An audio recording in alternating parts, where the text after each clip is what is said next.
G'day guys, welcome back to another video. So a little while back now I did a video on the weights of our Land Cruiser 200 series and how quickly that fills up to GBM when modifying it. So today you might recognize this car as the Prado 150 that we often go out on our trips with.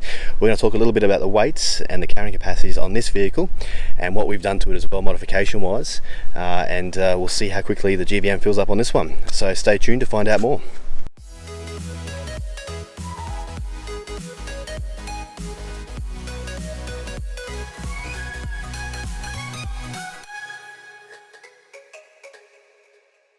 Okay guys, so some of the factory weights on this vehicle. This vehicle is a 2014 Toyota Prado 150 series.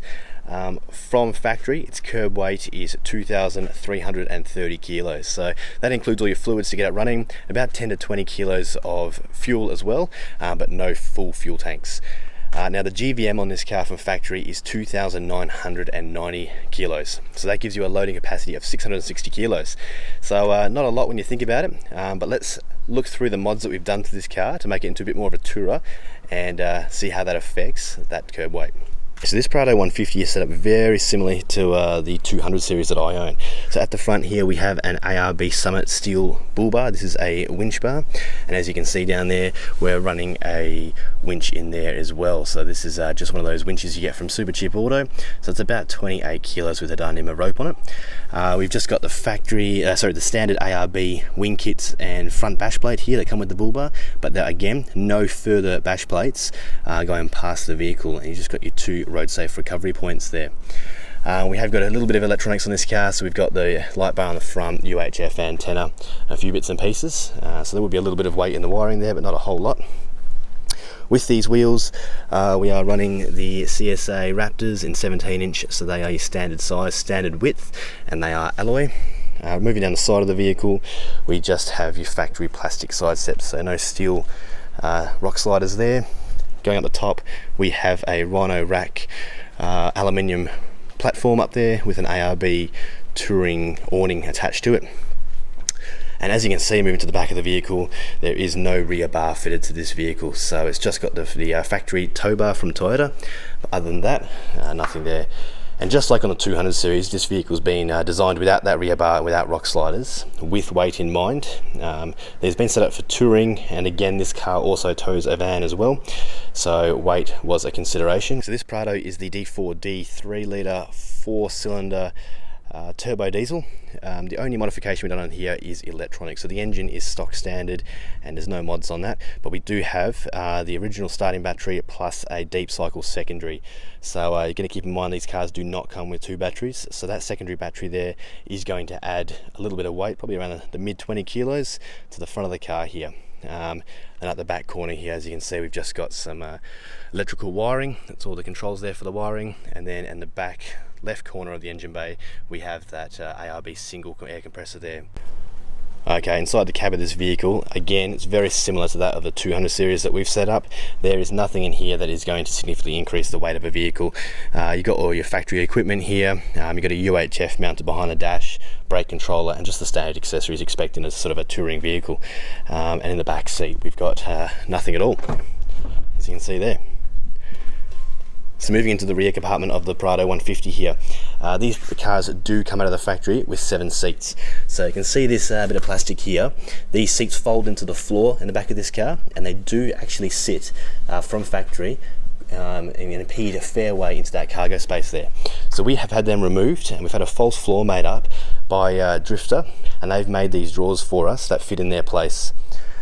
Taking those seats out, we did lose about 45 kilos or so. They are quite heavy, those factory seats, and these drawers actually came in about 38 kilos. So we actually made a weight saving there in the drawer, and the reason that is these are made of a ply material, wood material, but they do not have any ball bearing sliders. They do run on Teflon tape strips underneath the drawer here, and that allows the drawers to be full width but also make them fairly light as well, and they still slide in nice and easy. Okay guys, so they're the basic mods we've had fitted to this 150. Look, this car does not have a GVM upgrade kit installed, so the GVM on this car still remains at 2,990 kilos. It'd be interesting to see what this car goes over the weighbridge at today, and keeping in mind it also does tow, so when you're towing you do have to include that downbore weight on the rear of the car. The van that this tows does have a towable weight of, again, 180 kilos, the same as our van, and that has to be added when you've added all your gear and your passengers in the vehicle as well. So what we're going to do is the same as the 200 series we did in that previous video. We're going to empty the vehicle out, take everything that's not fitted permanently out of the vehicle, and we're going to head on down to the weighbridge to get it weighed, so stay tuned. Okay guys, as you saw from our time-lapse video there, we have emptied the car out. So inside the vehicle here, we've emptied out all the door pockets, removed everything from the glove box apart from your factory booklets, and everything from the center consoles and whatnot as well. Back seats on this car were already pretty empty, but everything removed from the seat pockets there. And then again, in the rear of the car, we removed everything from these drawers.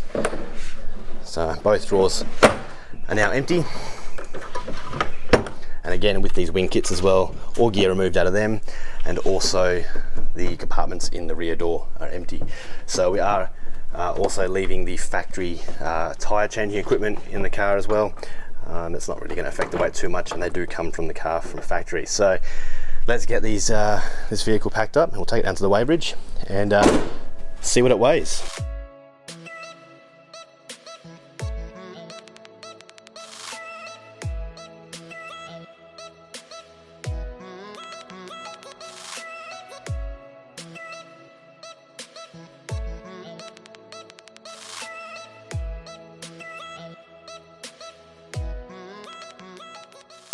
Okay guys, so we're back from the weighbridge now with the Prado 150, just like we did with the 200 series. I'd be interested to know what you think this weighs, just with these modifications on it. So just recapping, this car is 100% empty. We filled the fuel tanks up on the way to the weighbridge, so it had the full 150 litres of diesel in there, and one driver being the only occupant, so no other passengers in the car. So keeping in mind, GVM 2,990 kilos, this car today came in at 2,680 kilos. So it does have a little bit left there, but not much when you consider we've only had these basic modifications installed on the car. Start putting on things like rock sliders, rear bars, second spares, long range fuel tanks, all that sort of stuff, and you'd be pushing it very close. There's no gear in this car, no passengers, no kids, nothing like that. So at the moment, I think it'd be a very fine line when this car's packed up. If this car was packed up with a van, almost guaranteed to be over. So very important thing to consider, both for legality reasons and also for safety. These cars are manufactured to hold that GVM weight. Everything's rated at that weight.